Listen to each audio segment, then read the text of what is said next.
মহাকারণিক তথাগত বুদ্ধ ধর্মপদের বুদ্ধবর্গেই আমি মূলত এখানে 3টে গাথা উচ্চারণ করেছিলাম। প্রথম গাথাটার ব্যাখ্যা আমি বলেছি যে দুর্লভ পুরিশ যায় নাস সভ্যত্ব জায়াতি ইয়াত্তাস্য জায়াতি ধীর থাঙ্কুলাং সুকমেদাতি। পুরুষোত্তম দুর্লভ ব্যক্তি সর্বত্র জন্মগ্রহণ করে না, যেখানেই জন্মগ্রহণ করে সেখানেই সে জাতিকুল সর্বদিকে সমাদৃত লাভ করে। মূলত বুদ্ধবর্গ এই ধর্মপদে সেখানে আনন্দস্তবীর বুদ্ধকে একবার সেই বিষয়ে প্রশ্ন করেছিলেন যে দেবলোকে অমুক এভাবে জন্ম নিচ্ছে, অমুক হচ্ছে, মনুষ্যলোকে কারা জন্ম নেয়? তখনই বুদ্ধ এটি বলেছিলেন যে দুর্লভ পুরুষোত্তম সর্বত্র জন্মগ্রহণ করে না, যেখানে জন্মগ্রহণ করে সেই জাতি সে স্থান সমাদৃত লাভ করে। আজকে এই বাঁশখালী অঞ্চল, এই যে আমি 13 জন সঙ্গরাজের কথা বলেছি, আমরা অনেক কিছু ভুলে যেতে পারি, কিন্তু যতদিন থেরবাদ থাকবে এই 13 জন সঙ্গরাজের নাম অবশ্যই স্বর্ণ অক্ষরে লিপিবদ্ধ থাকবে। এই 13 জন সঙ্গরাজের নাম লিখতে গেলেই এই বাঁশখালীর স্থান উঠে আসবে, এই জাতিসত্তার কথা উঠে আসবে। এবং আমি মনে করি এই পুণ্যপুরুষের যে বুদ্ধ 2500 বছর আগে বলেছেন, এটি এখনও দেদীপ্যমান। এরপরে যে গাথা দুটি আমি বলেছি, পূজারাহে পূজায়াতু বুদ্ধ আদিব সাবাকে পাপাংসে সমাতিক্রান্তে তিন্ন শোকা পারিধাবে। বুদ্ধ এখানে বলছেন যারা সমস্ত তৃষ্ণা মানাদি ক্ষয় করেছেন, যারা অকুত ভয়, অকুত মানে যার কাছে কোনো ভয় থাকে না। কেন ভয় থাকে না? কারণ তিনি অষ্ট লোকধর্মের ঊর্ধ্বে। আমাদের মধ্যে অনেক ব্যক্তি বলে বান্তা আমার কোনো ভয় নাই। আসলে কি আপনার ভয় নাই? আপনার ভয় আছে। এই ভয়টা নিয়ে বুদ্ধ দর্শনে এক গুরুকে পরীক্ষা করেছে। গুরু নিজেকে মনে করত আমার সব কিছু হয়ে গেছে, আমি অনেক শিষ্য প্রশিষ্য সৃষ্টি করেছি, তারাও অনেকে অরহত। নিজেকেও সেই কি মনে করত যে আমি বোধহয় অরহত, কারণ আমার শিষ্যরা সবাই হয়েছে।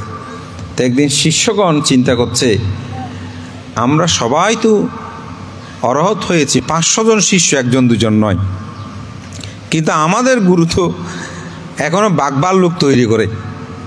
বাঘবাল্লুক মানে উনিও খুব শীলবান, ঋদ্ধি প্রভাবে উনি বিভিন্ন বাঘবাল্লুক তৈরি করতে পারতো, মানে দেখাতে পারতো শিষ্যদের যে তোমরা বাঘ দেখবে, তো ঋদ্ধি দিয়ে বাঘ তৈরি করতো। বাঘগুলোকে যেদিকে বলতো সেদিকে দৌড়তো। তো এখন স্বাভাবিকভাবে তিনি নিজেকে অনেক শ্রেষ্ঠ মনে করত। তো বলছে আমার গুরু তো বাঘভাল্লুক তৈরি করতে করতে জীবন শেষ, এখন তো উনি মরে গেলে কোথায় যাবে কোনো হিসাব নাই, তো ওনাকে একটু উদ্ধার করতে হবে।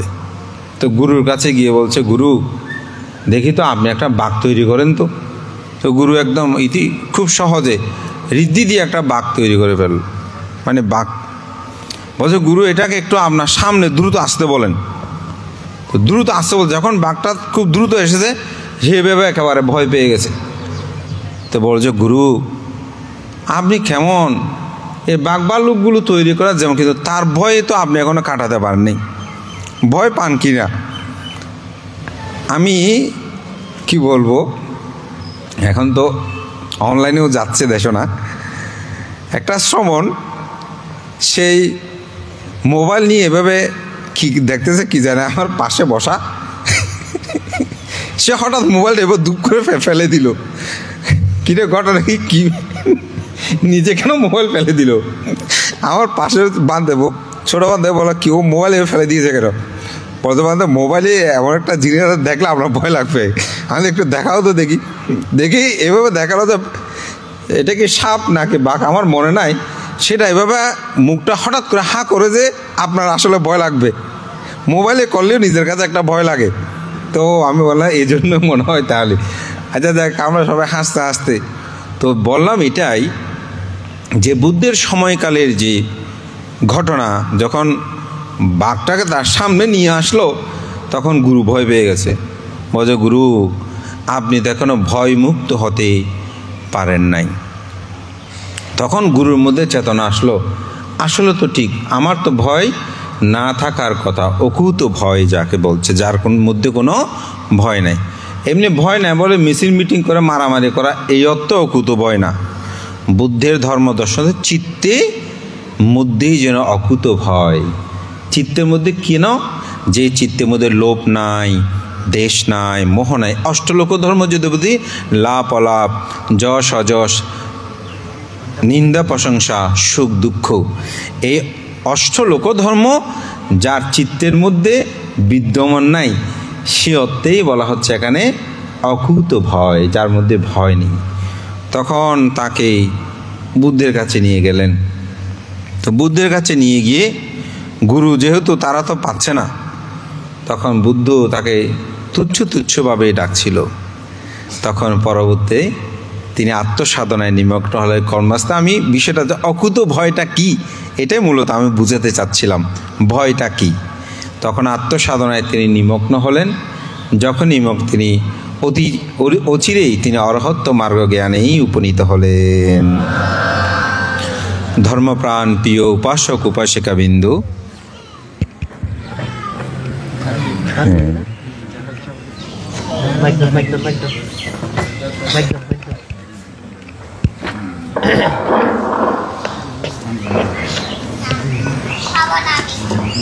হ্যালো, তো আমি যেটি বলছিলাম, এই অর্থে হচ্ছে অকুত ভয়, যিনি ভয়কে নিবারিত করেছেন।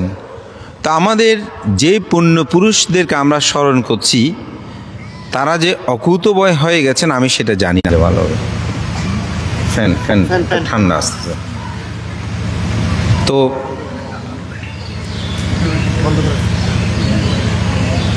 এখানে আমার গুরুবান্তের কাছ থেকে শোনা, তো এখানে খুব অসুবিধা হচ্ছে, মানুষ মারা যাচ্ছে, রোগ ব্যাধিতে মানুষ খুব বেশি ক্ষতি হচ্ছে। তো সদ্য অবৈতিষ্যবান থেকে খবর পাঠালেন।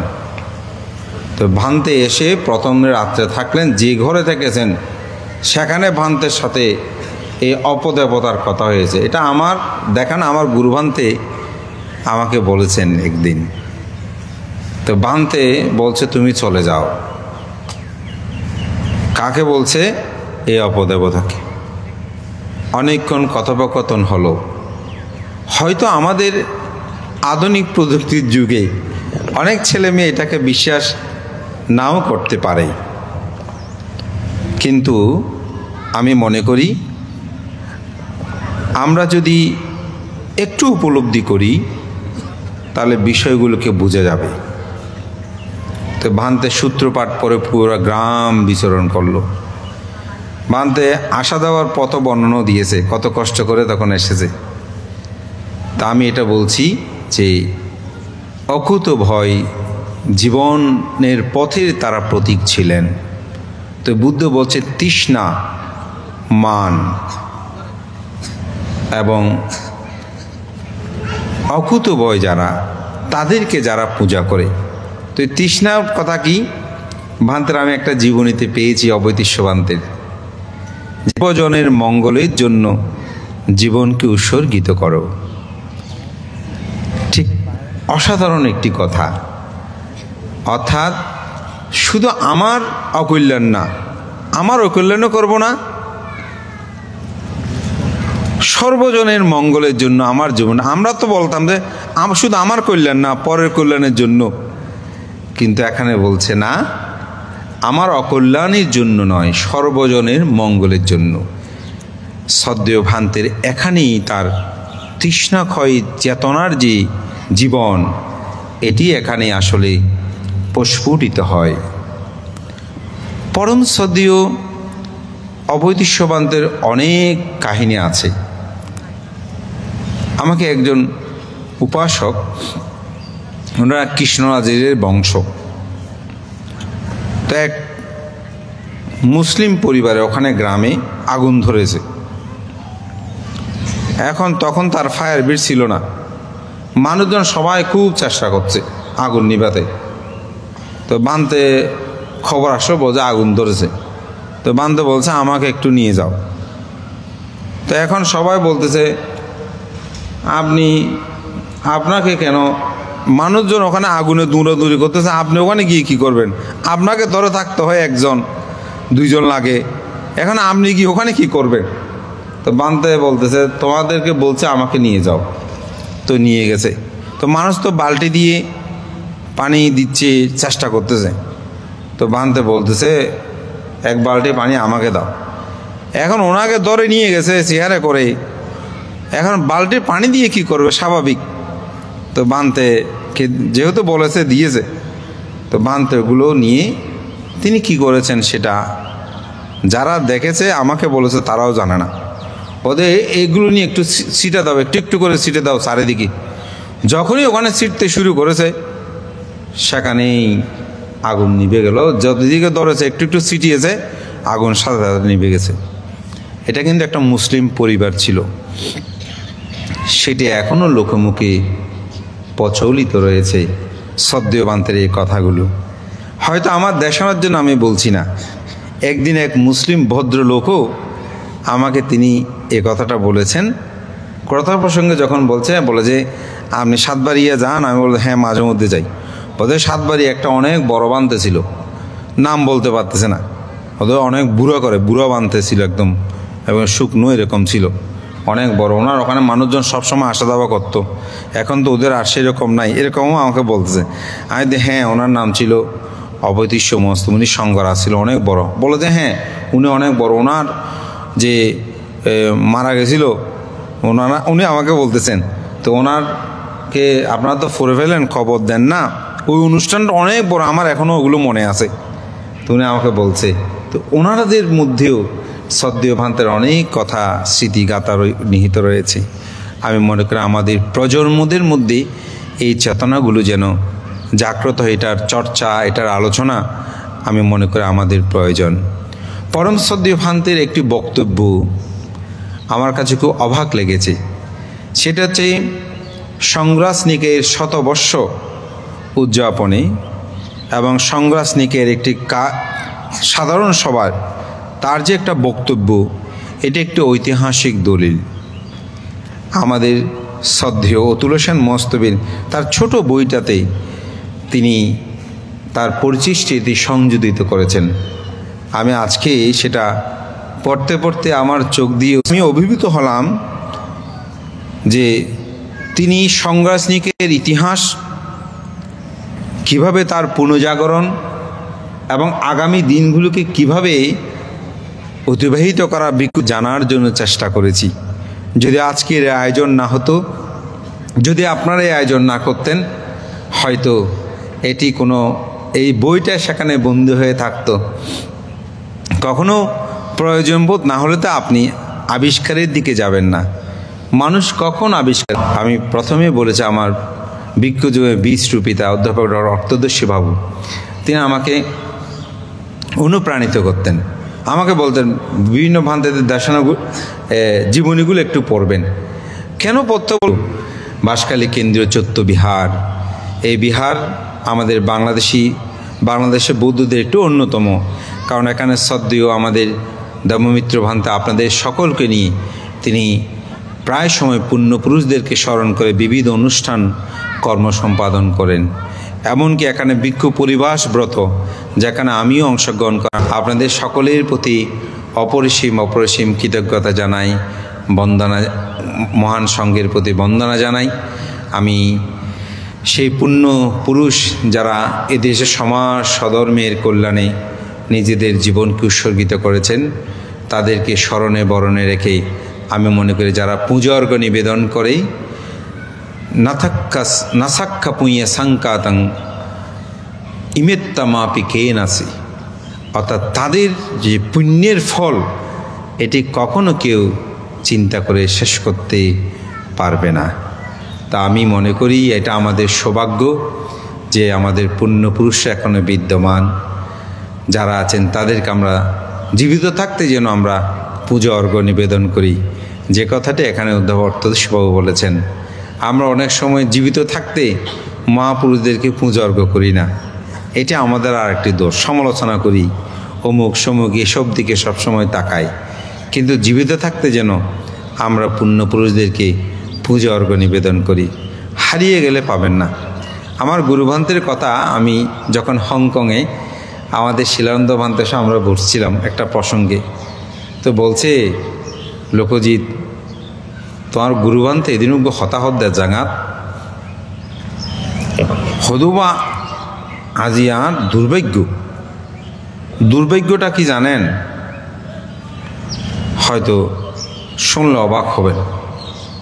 আমার গুরুভান্তে বলতেছে শিলানন্দ ভান থেকে, হদবা আজিয়ার এটা বড় দুর্ভাগ্য। এত কেন বি কুই খেয়ে রে আয় বন্দনা করি বলে না ভাই, আয় ব্যাকুণের বড় ব্যাকুণে আরে বন্দনা করে দে। হয়তো বন্দনা লই নিত বা স্বর্গজন্য হয় জুম, বন্দনা গড়িয়ে নেয় স্বর্গজত্যের জুম। কথাটা বুঝেছেন? আমরা এখন বয়োজ্যেষ্ঠদেরকে দেখলে নমস্কার করতে চাই না, নমস্কার নিতে সবাই আনন্দ পায়। আর এই পুণ্যবিহার আসার পরে বিবিধ কারণে উনি আমাকে খুব মূল্যায়ন করেছে।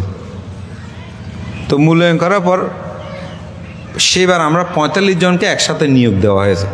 তো নিয়োগপত্রটা আমার দিয়ে উনি দিচ্ছেন, বলে যে বান্তে সাহেব অনেদন। বললাম ল্যাপটপ আছে, বলতে ল্যাপটপ থাকলে ভালো, আমি ল্যাপটপ দিলাম। তো বলে যে এখানে দোকানে প্রিন্ট করা যাবে, তা আমি বলতাম আমার কাছে প্রিন্টারও আছে। উনি খুব অবাক হচ্ছে। অবাক হওয়ার একটা কারণ আছে, উনি অন্যান্য জায়গায় গিয়েছে যে আমাদের অবস্থাগুলো ঠিক মতো পায়নি। তো বন্দনা সালাম এটা করা ভালো, এটা খারাপ কিছু না, কিন্তু এই বন্দনা বা সালাম এটি করে ওনার কোনো উপকার হবে কি না, এটি কি উনি ভেবে দেখেছেন? আপনারও আসো একটা বন্দনা করো, একটা চকলেট দেবো, এটা তাকে শেখানোর জন্য বলেছি, কিন্তু বন্দনা নিয়ে বড় হওয়ার জন্য নয়। অর্থাৎ পূজা করে কেউ কোনোদিন পূজা নিয়ে কেউ কোনোদিন বড় হতে পারে না, পূজা করেই মানুষ বড় হতে। তাই আমাদের জীবন দর্শনে আমরা যেন জীবিত থাকতে পুণ্যপুরুষদেরকে স্মরণ করি, মানি, তাদের প্রতি শ্রদ্ধার্ঘ্য নিবেদন করি। সাথে সাথে আপনাদেরকেও বলবো, শুধু বান্তেদেরকে বন্দনা করবেন, পূজা করবেন তা না, মা বাবা যারা আছে তাদেরকেও পূজা করবেন, শ্বশুর শাশুড়িকেও শ্রদ্ধা সম্মান করবেন, অবজ্ঞা অবহেলা করবেন না। তাদেরকে যখন যে কাজটা আমার পুণ্য হচ্ছে এই চেতনা করে মা বাবা শ্বশুর শাশুড়িদের দেখভাল করবেন, তাদেরকে অবজ্ঞা অবহেলা করবেন না, তারাও গুরুজন। সেজন্যই বুদ্ধগুণ চিন্তনীয়, ধর্মগুণ চিন্তনীয়, সঙ্গগুণ চিন্তনীয়, আচার্য উপাধ্যায়ের গুণ চিন্তনীয়, মাতা পিতার গুণও অচিন্তনীয়। সুতরাং কাদের কাতারে মা বাবাকেও রেখেছেন একটু চিন্তা করে দেখবেন। তো আমি সবার কাছে সে আহ্বান জানি, সকাল সন্ধ্যা ছেলে মেয়েদেরকে দুবেলা বন্দনা করাবেন, ধর্মসভাগুলোতেই তাদেরকে নিয়ে আসবেন, ধর্মীয় শিক্ষা প্রদান করবেন, এই প্রত্যয় ব্যক্ত করেই মহান সঙ্ঘের প্রতি বিনম্র শ্রদ্ধার্ঘ্য বন্দনা নিবেদন করি। আবারও আয়োজকদের প্রতি কৃতজ্ঞতা জানিয়ে আমার নাতি দীর্ঘ স্মৃতিচারণ কথা এখানেই শেষ করছি। জগতের সকল প্রাণী সুখী হোক।